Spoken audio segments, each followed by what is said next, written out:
Mes parents ont couronné ma sœur en reine, tout en me traitant comme une moins que rien. Je suis finalement parti, et leur effondrement a été incroyable. En grandissant dans la banlieue de l'Ohio, j'ai toujours pensé que chaque famille avait son enfant prodige et son bouc émissaire. Il s'avère que la mienne, simplement, a atteint des niveaux olympiques.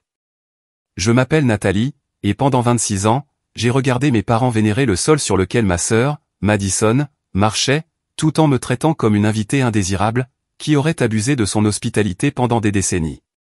Madison est née 2 ans après moi, et dès l'instant où elle a pris sa première inspiration, le monde a apparemment commencé à tourner autour de son existence. Mes parents, Linda et Robert, ont décidé quel était leur chef-d'œuvre, tandis que je suis devenu le brouillon qu'ils auraient aimé pouvoir froisser et jeter à la poubelle. Le favoritisme a commencé très tôt. Pendant que Madison recevait des vêtements de marque et les derniers jouets à la mode, je héritais des vêtements de la fille de nos voisins, qui faisait 2 tailles de moins que moi. Quand Madison a voulu des leçons de piano, mes parents l'ont immédiatement inscrite auprès du meilleur professeur de la ville. Quand j'ai demandé des cours de dessin, ils ont prétendu que l'argent était serré, et m'ont suggéré de m'entraîner avec les livres de coloriage gratuits du cabinet dentaire. Chaque fête d'anniversaire, chaque matin de Noël, chaque réunion de famille est devenue une célébration de la supériorité de Madison. Elle déballait cadeau après cadeau coûteux, tandis que je recevais des articles pratiques comme des chaussettes et des fournitures scolaires. Mes parents rayonnaient de fierté lorsqu'elle jouait son dernier morceau de piano pour les membres de la famille, mais quand je montrais mes dessins à quelqu'un, ils changeaient rapidement de sujet. Les réussites scolaires ne signifiaient rien si elles venaient de moi. Madison ramenait un B+ à son contrôle de maths, et mes parents l'emmenaient manger une glace pour fêter ça.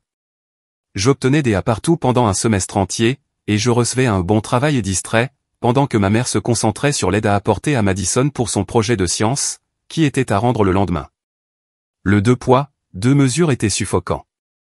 Madison pouvait rentrer après le couvre-feu, sauter les corvées, et répondre à nos parents sans aucune conséquence.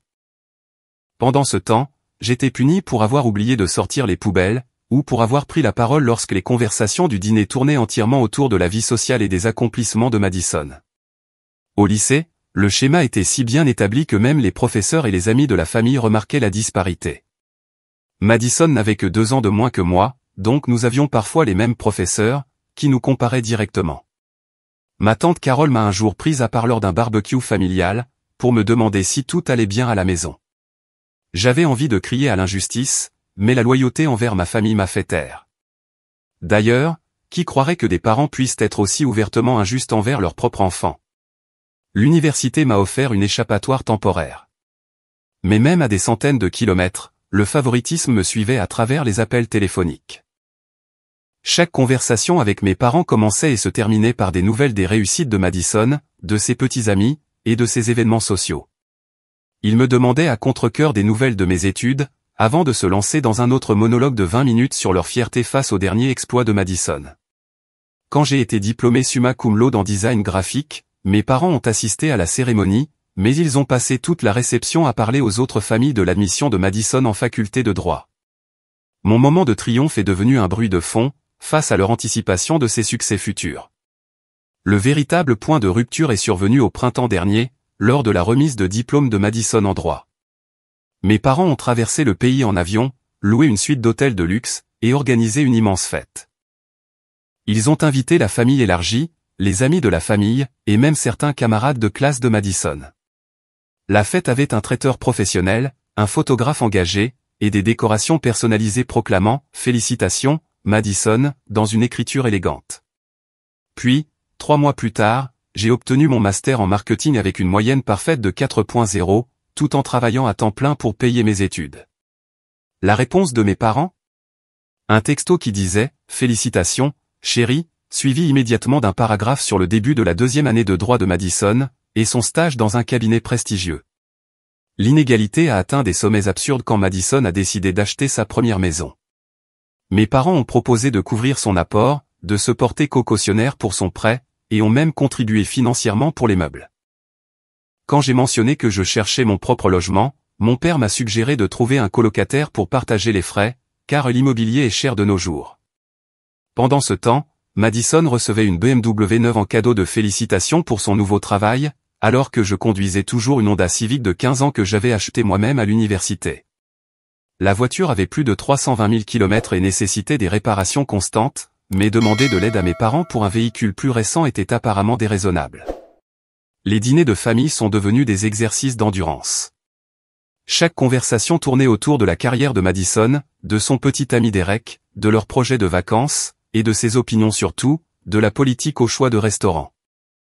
Je pouvais rester assise en silence pendant des heures, pendant que mes parents buvaient ces paroles, traitant ces observations désinvoltes comme une profonde sagesse. La goutte d'eau qui a fait déborder le vase est arrivée lors du dîner de Thanksgiving, il y a 2 ans. Madison est arrivée avec 2 heures de retard sans appeler, obligeant ma mère à garder tout le repas au chaud et tout le monde à attendre. Quand elle est enfin apparue, mes parents ont agi comme si elle nous avait gratifié d'un immense cadeau par sa simple présence. Pendant le dîner, Madison a annoncé que Derek l'avait demandé en mariage lors de leur week-end dans la Napa Valley. C'était particulièrement significatif, puisqu'elle venait d'obtenir son diplôme de droit ce printemps-là et de décrocher son premier emploi dans un cabinet d'avocat d'affaires. Mes parents ont explosé de joie, planifiant immédiatement une fête de fiançailles et discutant des lieux de mariage. Ma mère s'est mise à pleurer de joie, tandis que mon père a ouvert une bouteille de champagne qu'il gardait pour une occasion spéciale. Au milieu de leur célébration, j'ai mentionné discrètement que j'avais reçu une promotion dans mon agence de marketing, et que j'allais diriger une campagne majeure pour une entreprise du Fortune 500. La pièce est tombée dans le silence pendant environ 3 secondes, avant que ma mère ne demande à Madison de parler de ses essayages de robe de mariée. Assise à cette table, invisible bien que physiquement présente, j'ai finalement compris que rien de ce que je pourrais accomplir n'aurait jamais d'importance pour ces gens. J'aurais pu guérir le cancer, gagner un prix Nobel, ou découvrir la vie sur Mars, et ils auraient quand même trouvé le moyen de ramener la conversation sur la dernière manucure de Madison. Le week-end de fête s'est poursuivi, avec la planification du mariage dominant chaque conversation. Mes parents ont passé des heures au téléphone à rechercher des lieux, des photographes, et des traiteurs. Ils ont discuté de budgets qui dépassaient mon salaire annuel, et ont débattu de listes d'invités qui incluaient des gens qui ignoraient probablement mon existence. Quand j'essayais de participer aux conversations sur les fleurs ou la musique, mes suggestions étaient poliment écartées ou totalement ignorées. Mais quand Madison a exprimé son intérêt pour un lieu particulier, mes parents ont immédiatement appelé pour programmer une visite. Le message était d'une clarté cristalline, mes opinions étaient sans importance, tandis que ses caprices étaient désordres. Décembre a apporté la somptueuse fête de fiançailles de Madison, organisée dans un country club huppé, avec plus de 150 invités. Mes parents n'ont reculé devant aucune dépense pour la décoration, la nourriture, et l'animation. Ils ont engagé un DJ professionnel, installé un photomaton, et ont même fait imprimer des serviettes de cocktail personnalisées avec les noms de Madison et Derek. Pendant la fête, mon père a prononcé un discours sur sa fille parfaite, et sur sa fierté de l'avoir trouvé un tel bonheur. Il a parlé de ses réussites, de sa gentillesse, et de son brillant avenir. Pendant ce temps, je me tenais au fond de la salle, me demandant s'il serait même capable de nommer ma spécialité universitaire sans la chercher. Les vacances ont scellé ma décision. Voir mes parents aduler Madison tout en me traitant comme une employée de maison pendant les réunions de famille a rendu tout cela douloureusement évident. J'étais la fille qu'ils toléraient, tandis qu'elle était la fille qu'ils chérissaient. Janvier de l'année dernière a marqué le début de mon retrait stratégique de leur vie. J'ai commencé par réduire les appels téléphoniques, passant d'hebdomadaires à mensuels, puis j'ai finalement cessé d'appeler complètement. Quand ils me contactaient occasionnellement, je gardais les conversations brèves et superficielles. J'ai refusé les invitations au dîner de famille, prétextant des engagements professionnels et des projets sociaux. Au début, ils ont à peine remarqué mon absence, car Madison accaparait de toute façon toute leur attention. Elle était occupée par la préparation du mariage, ce qui consumait chaque interaction familiale. En mars de l'année dernière, j'avais effectivement coupé tout contact avec mes parents. Ils n'ont pas semblé s'en rendre compte, jusqu'à ce que les invitations pour le mariage de Madison doivent être adressées. Soudain, ma mère a réalisé qu'elle ne m'avait pas parlé depuis des semaines. Les appels ont commencé. Puis, ma mère a laissé des messages vocaux, me demandant mon adresse pour l'invitation, se demandant pourquoi je ne répondais pas à ses appels, et exprimant son inquiétude face à mon absence lors des récents événements familiaux. Son ton suggérait une légère irritation plutôt qu'une véritable inquiétude, comme si je la dérangeais en étant indisponible. Je n'ai répondu ni aux appels, ni aux textos. Au lieu de cela, je me suis concentré sur la construction d'une vie qui ne tournait pas autour de la recherche de l'approbation de personnes qui ne me la donneraient jamais. J'ai commencé à sortir avec quelqu'un de merveilleux, nommé Jack, je me suis fait de nouveaux amis grâce au travail et à mes loisirs, et j'ai commencé à poursuivre des centres d'intérêt que j'avais négligés en essayant de rivaliser pour l'attention de mes parents. Le printemps a vu la planification du mariage s'accélérer, et mes parents avaient apparemment besoin que je participe à la journée spéciale de Madison. Les messages de ma mère sont devenus plus fréquents, et légèrement plus désespérés. Elle voulait que je sois demoiselle d'honneur, que j'aide à organiser la fête prénuptiale, et que je contribue aux frais du mariage. L'ironie était sidérante. Après des années à m'exclure des moments et des conversations importants, il s'attendait soudain à ce que je laisse tout tomber pour célébrer le bonheur de Madison. Il voulait que je paie pour des fêtes en l'honneur de la sœur qui avait reçu tous les avantages, pendant que je n'avais que les miettes. J'ai gardé le silence pendant la fête prénuptiale, l'enterrement de vie de jeune fille, et tous les événements précédant le mariage. Selon ma tante Carole, qui me tenait informé par des textos occasionnels, mes parents commençaient à paniquer à cause de mon absence, mais ne comprenaient toujours pas pourquoi j'étais si difficile. L'invitation de mariage est arrivée dans ma boîte aux lettres en avril de l'année dernière, adressée de l'écriture soignée de ma mère.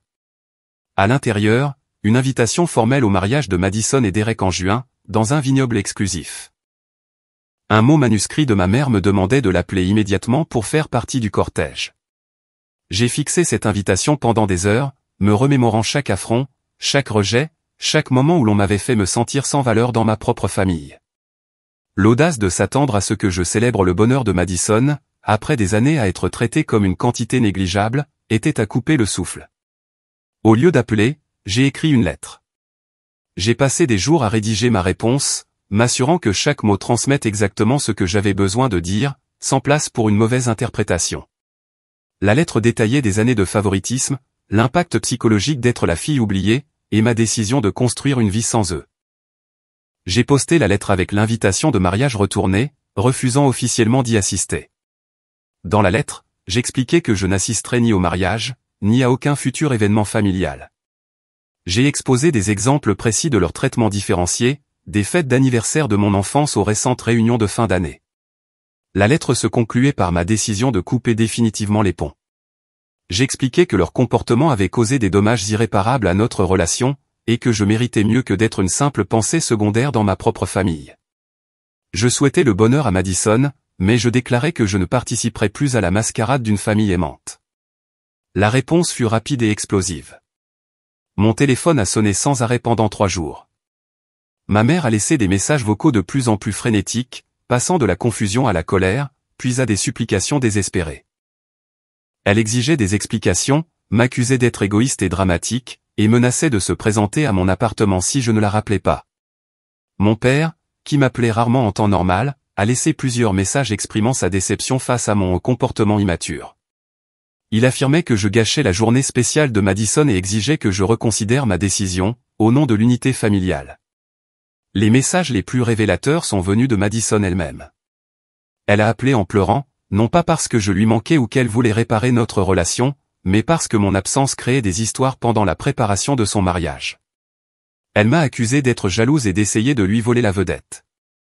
Ces messages vocaux résumaient parfaitement tout ce qui n'allait pas dans la dynamique de ma famille.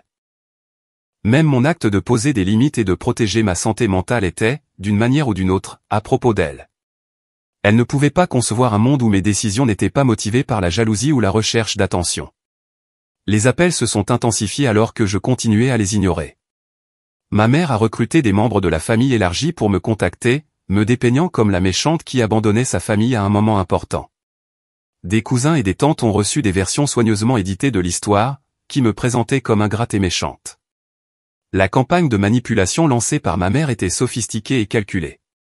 Elle a appelé ma cousine Jennifer, prétendant que j'avais fait une dépression nerveuse et que je refusais de communiquer avec la famille.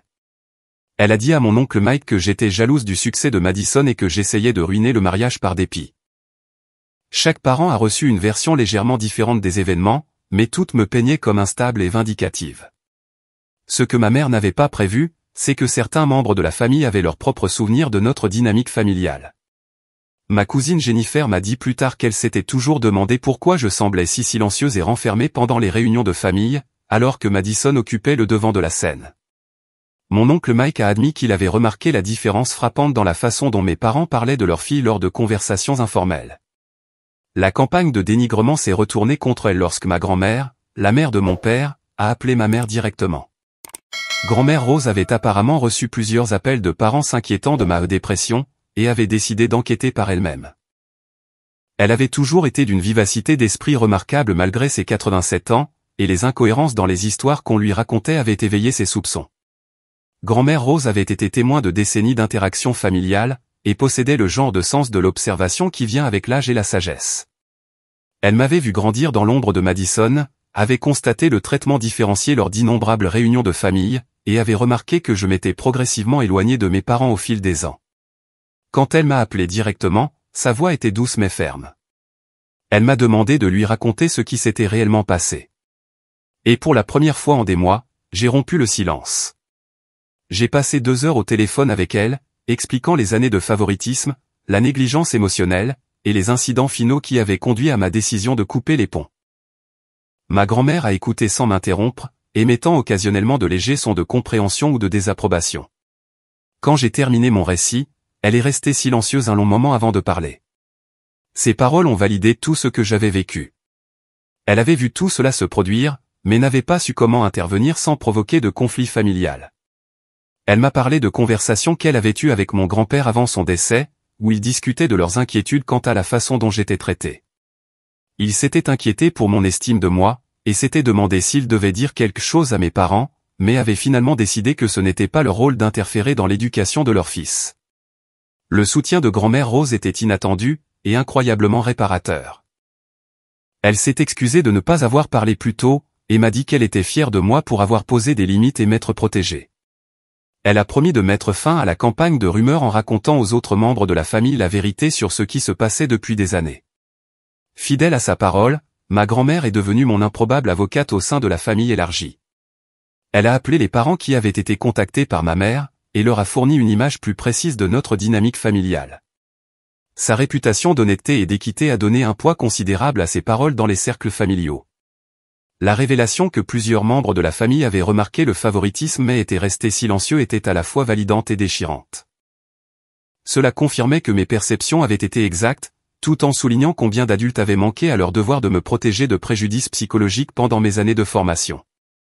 Ma tante Carole a été le seul membre de la famille à me contacter avec une réelle inquiétude. Elle a admis qu'elle avait été témoin du favoritisme au fil des ans, et qu'elle comprenait ma décision. Son soutien a validé des sentiments que j'avais remis en question pendant des décennies, confirmant que le traitement différencié avait été aussi évident pour les autres qu'il l'avait été pour moi. Carole a partagé des souvenirs précis que j'avais oubliés ou minimisés. Elle se souvenait de la fête du 8e anniversaire de Madison, où j'avais aidé à installer les décorations et à servir la nourriture, pendant que Madison jouait avec ses amis. Elle se rappelait des matins de Noël où la disparité des cadeaux était si flagrante que d'autres adultes avaient échangé des regards gênés. Ces exemples concrets m'ont aidé à faire confiance à mes propres souvenirs et expériences. La validation la plus puissante est venue lorsque Carole m'a parlé d'une conversation qu'elle avait eue avec ma mère des années plus tôt. Elle lui avait gentiment suggéré que j'avais peut-être besoin de plus d'attention et de soutien, soulignant que je semblais avoir des problèmes de confiance en moi. Ma mère avait balayé ses inquiétudes d'un revers de main, affirmant que j'étais naturellement indépendante et que je n'avais pas besoin d'autant de conseils que Madison. Cette révélation a été particulièrement douloureuse, car elle montrait que mes besoins émotionnels avaient été reconnus par d'autres, mais délibérément ignorés par mes parents. Ils avaient choisi d'interpréter mon autonomie comme la preuve que je n'avais pas besoin de leur soutien, plutôt que de la reconnaître comme un mécanisme de survie que j'avais développé en réponse à leur négligence. Carole a également partagé des informations sur l'état actuel de mes parents, ce qui m'a aidé à comprendre le désespoir derrière leur tentative de contact. Selon elle, ma mère pleurait tous les jours depuis qu'elle avait reçu ma lettre, incapable de comprendre pourquoi j'étais si dramatique à propos d'affronts perçus du passé. Mon père oscillait entre la colère et la confusion, m'accusant alternativement d'être trop sensible, et se demandant s'ils avaient commis des erreurs. Le détail le plus révélateur était qu'ils avaient commencé à se disputer sur la responsabilité de la situation. Ma mère reprochait à mon père d'être trop concentré sur son travail pour remarquer la dynamique familiale, tandis qu'il l'accusait d'être trop douce avec Madison et trop dur avec moi. Leur mariage connaissait apparemment des tensions alors qu'ils étaient confrontés aux conséquences de leurs choix parentaux. La réaction de Madison à leur détresse était typiquement égocentrique. Au lieu d'utiliser la crise comme une occasion de réfléchir à son rôle dans la dynamique familiale, elle s'était mise en colère parce que la préparation de son mariage était perturbée par des histoires me concernant. Elle avait même suggéré qu'il devrait simplement ignorer ma lettre et faire comme si de rien n'était. Son incapacité à comprendre que sa vie de traitement préférentiel avait eu des conséquences psychologiques pour moi était stupéfiante, mais pas surprenante. Elle avait grandi en croyant qu'elle méritait un traitement spécial, et ne pouvait pas imaginer que ses avantages s'étaient faits à mes dépens. L'idée qu'elle puisse porter une part de responsabilité dans le dysfonctionnement familial lui était totalement étrangère. La préparation du mariage était devenue de plus en plus stressante pour mes parents, qui tentaient de gérer leur tourmente émotionnelle tout en maintenant les apparences d'une famille heureuse. Les prestataires du mariage, posant des questions sur les photos de famille et les plans de table, les forçaient à affronter la réalité de mon absence de manière pratique, rendant la situation impossible à ignorer. Ma mère était apparemment devenue obsédée par l'idée de me faire assister au mariage, suggérant tout, des visites surprises à l'embauche d'un conseiller familial pour arbitrer notre conflit. Son désespoir révélait à quel point elle comprenait peu la profondeur des dommages causés par des décennies de traitements différenciés. Le drame familial élargi avait également eu des conséquences inattendues sur les plans de mariage de Madison. Plusieurs parents avaient commencé à poser des questions gênantes sur la dynamique familiale après avoir appris mon absence. Certains avaient même suggéré de reporter le mariage jusqu'à ce que les problèmes familiaux soient résolus, ce qui a plongé Madison dans la panique à l'idée que son calendrier parfait soit perturbé. Ces développements ont confirmé que ma décision d'écrire la lettre avait été la bonne.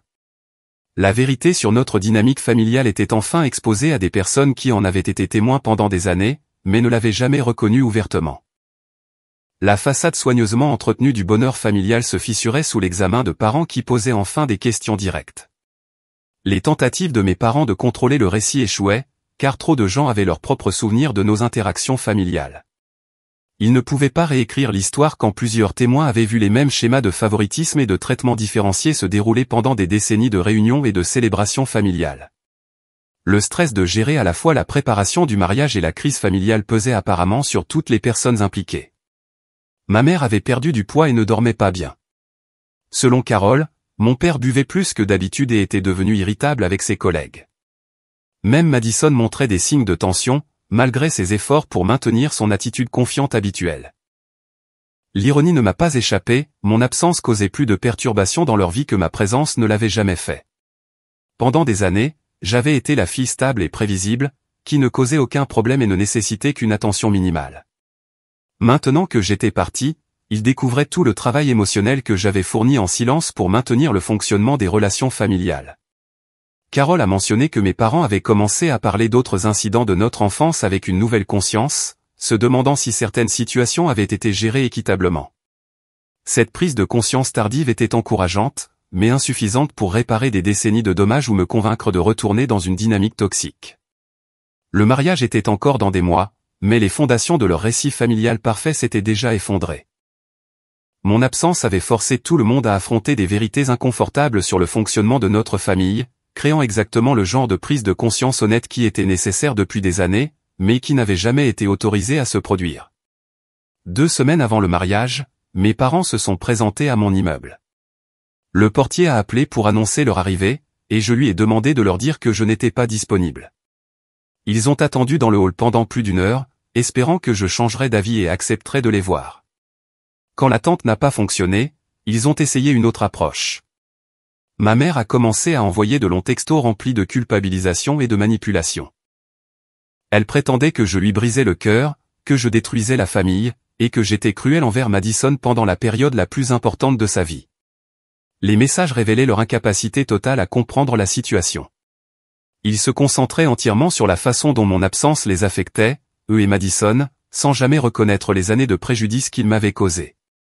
Leurs préoccupations portaient sur les apparences et l'image de la famille, pas sur la réparation de notre relation. Les textos de mon père étaient plus agressifs, exigeant que j'arrête ces bêtises et m'avertissant que mon comportement était inacceptable. Ces tentatives d'intimidation étaient particulièrement absurdes, puisque j'étais financièrement indépendante depuis des années et que je ne dépendais d'eux pour rien. Le jour du mariage est arrivé en juin de l'année dernière, et je l'ai passé en randonnée avec Jake, complètement déconnecté du drame qui se déroulait au vignoble. Nous avons éteint nos téléphones et profité d'une journée paisible dans la nature, célébrant ma libération d'une dynamique familiale toxique plutôt que de pleurer mon absence à la journée parfaite de Madison. Selon ma tante Carole, qui a assisté au mariage, la journée a été tout ce dont Madison avait rêvé, à l'exception de l'absence remarquée d'un membre de la famille. Plusieurs invités ont demandé où j'étais, forçant mes parents à inventer des explications sur l'absence de leur autre fille. Ma mère aurait dit aux gens que j'étais malade, tandis que mon père prétendait que j'avais des obligations professionnelles qui m'empêchaient d'être présente. Madison a dit à ses amis que j'étais jalouse de son succès et que je ne supportais pas de la voir heureuse. Chaque explication révélait leur incapacité à assumer la responsabilité de la situation qu'ils avaient créée. Les suites du mariage ont apporté une nouvelle vague de tentatives de contact. Mes parents ont apparemment réalisé que le fait que des invités s'interrogent sur mon absence était embarrassant et donnait une mauvaise image d'eux.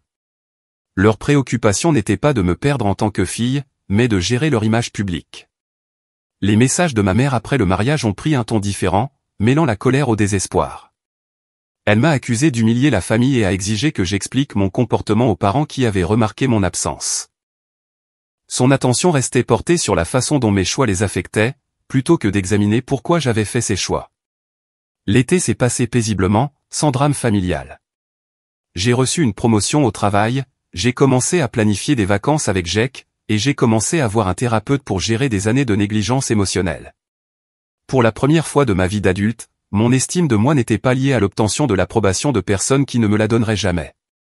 Le silence de ma famille s'est prolongé tout l'été et jusqu'au début de l'automne.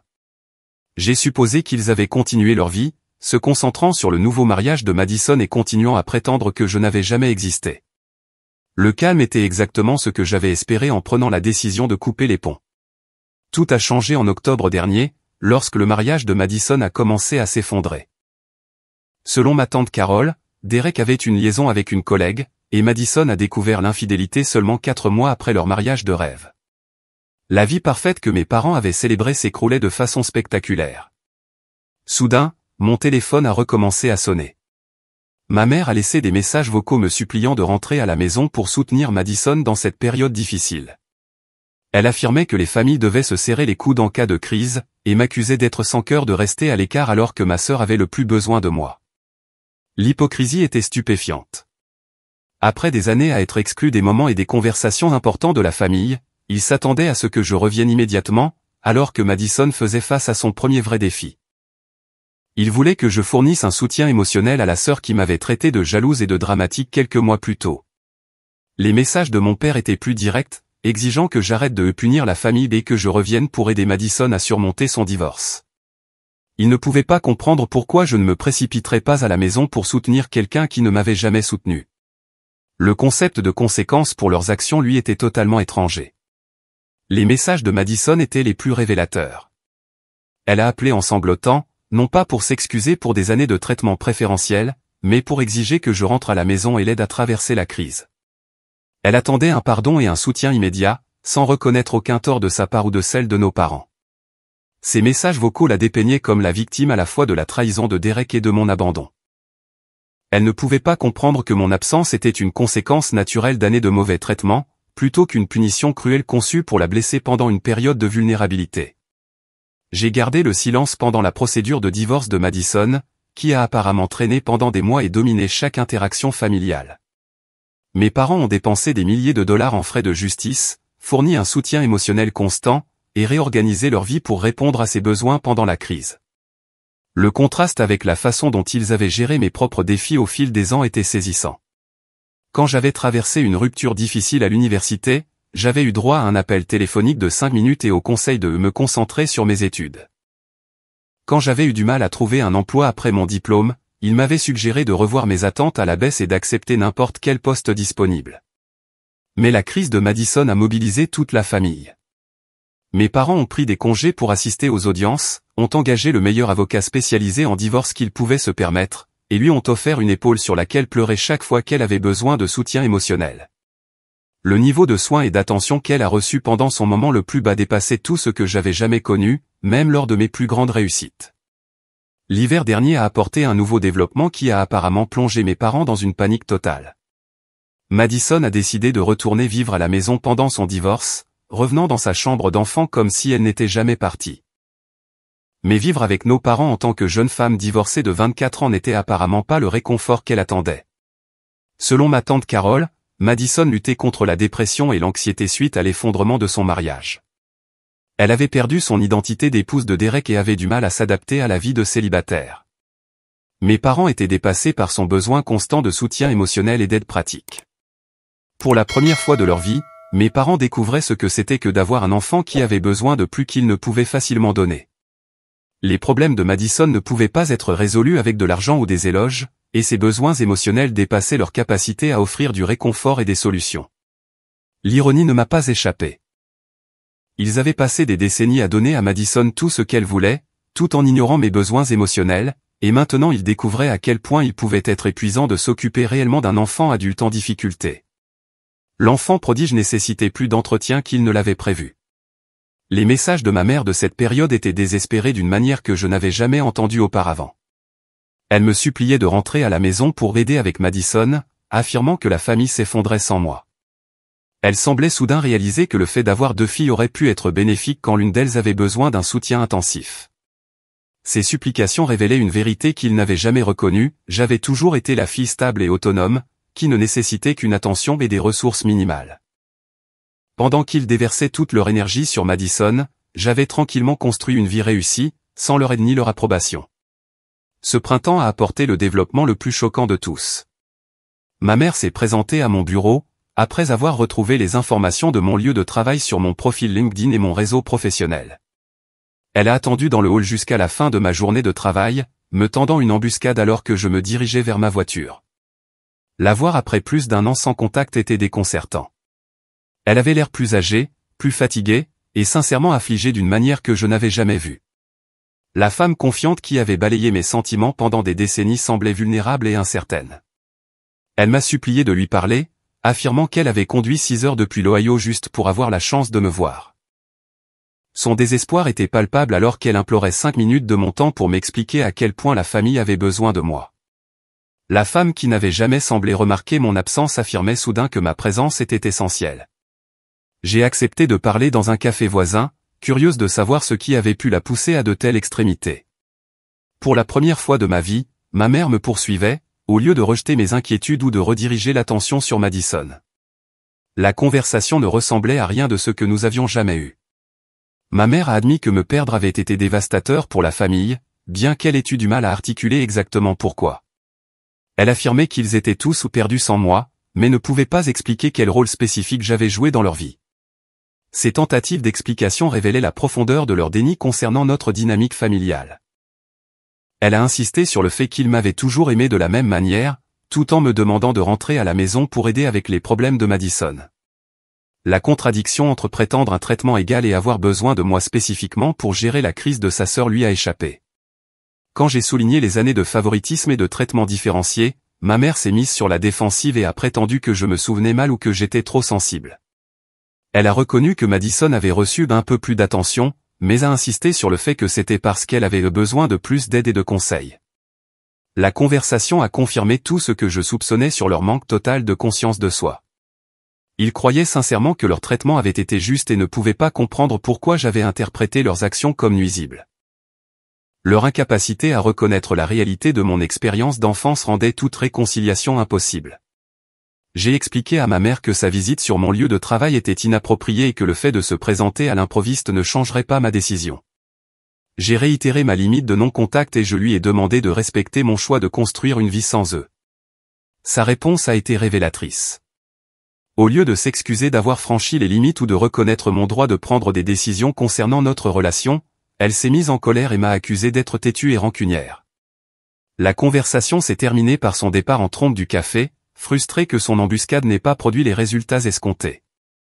L'été dernier a apporté la nouvelle, par l'intermédiaire de ma tante Carole, que Madison quittait enfin la maison de mes parents et tentait de reconstruire sa vie indépendante. Apparemment, vivre avec nos parents en tant qu'adulte avait été plus difficile qu'elle ne l'avait prévu, et elle était impatiente de retrouver son autonomie. Mes parents étaient apparemment soulagés de retrouver leur maison, mais aussi anxieux quant à la capacité de Madison à se gérer seule après son divorce.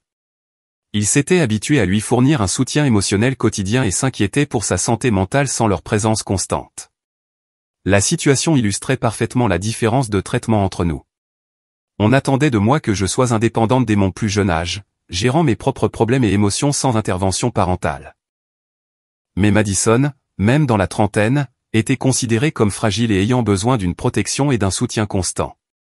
L'automne a apporté une dernière tentative de contact de la part de mon père, qui a appelé et laissé un message vocal affirmant qu'il comprenait enfin pourquoi j'avais quitté la famille.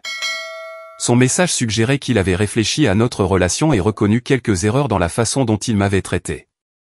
Son message vocal était plus réfléchi que tout ce que j'avais jamais reçu de sa part, reconnaissant qu'ils avaient accordé plus d'attention et de ressources à Madison tout en attendant de moi que je sois autonome. Il a admis que leur approche avait été injuste et a exprimé son regret de m'avoir perdu en tant que fille. Cependant, ses excuses étaient assorties de conditions. Il m'a demandé de pardonner leurs erreurs et de revenir dans la famille, affirmant qu'ils avaient appris de leurs erreurs et qu'ils me traiteraient mieux à l'avenir. Les excuses ressemblaient plus à une tactique de négociation qu'à un remords sincère. Je n'ai pas répondu à son message, reconnaissant que leur intérêt soudain pour l'équité coïncidait étrangement avec le retour à l'indépendance de Madison.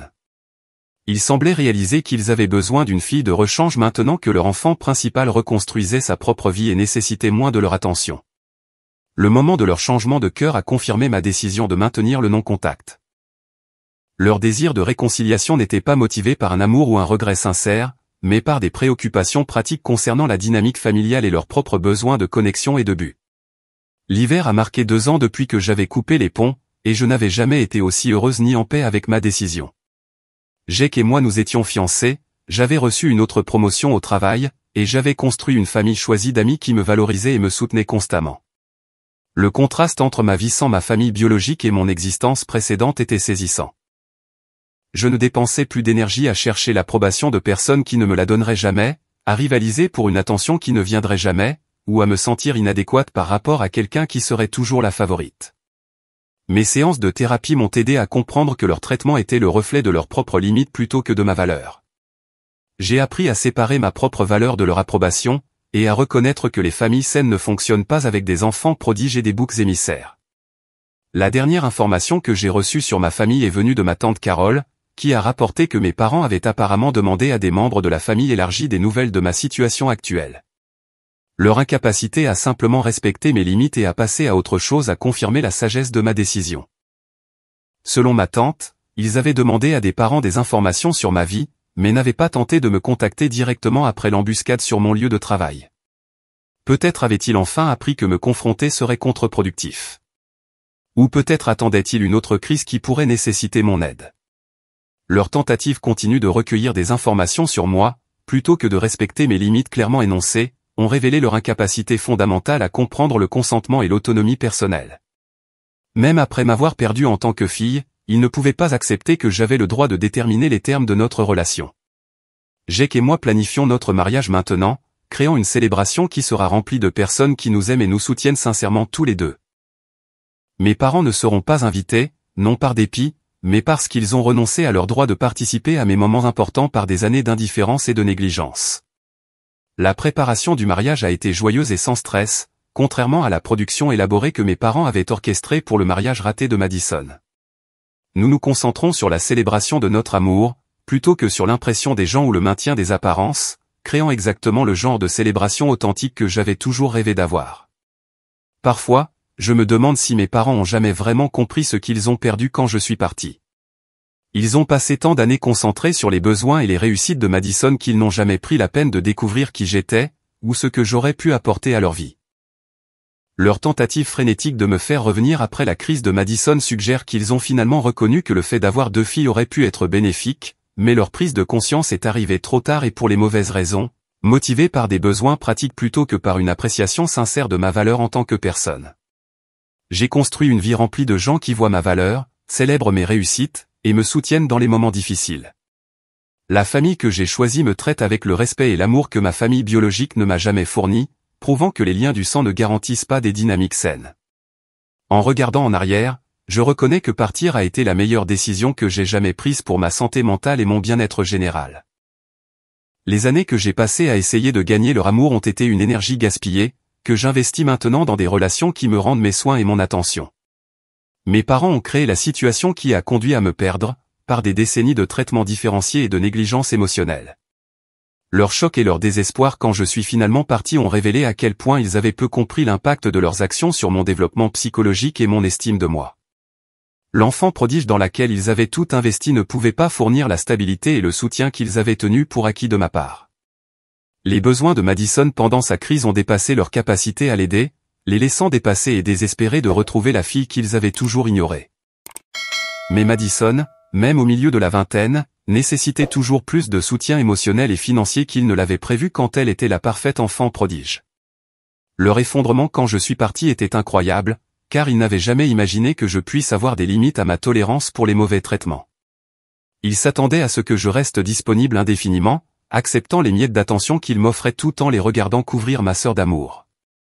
Mais j'ai finalement appris que je méritais mieux que d'être une simple pensée secondaire dans ma propre famille.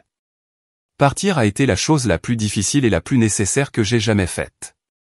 Et je n'ai jamais regretté d'avoir choisi mon propre bien-être plutôt que leur confort et leur commodité. La famille qui a couronné ma sœur en reine, tout en me traitant comme une moins que rien, a découvert trop tard que la fille qu'ils avaient rejetée était celle qui aurait pu être à leur côté, quoi qu'il arrive. Leur perte est devenue ma liberté.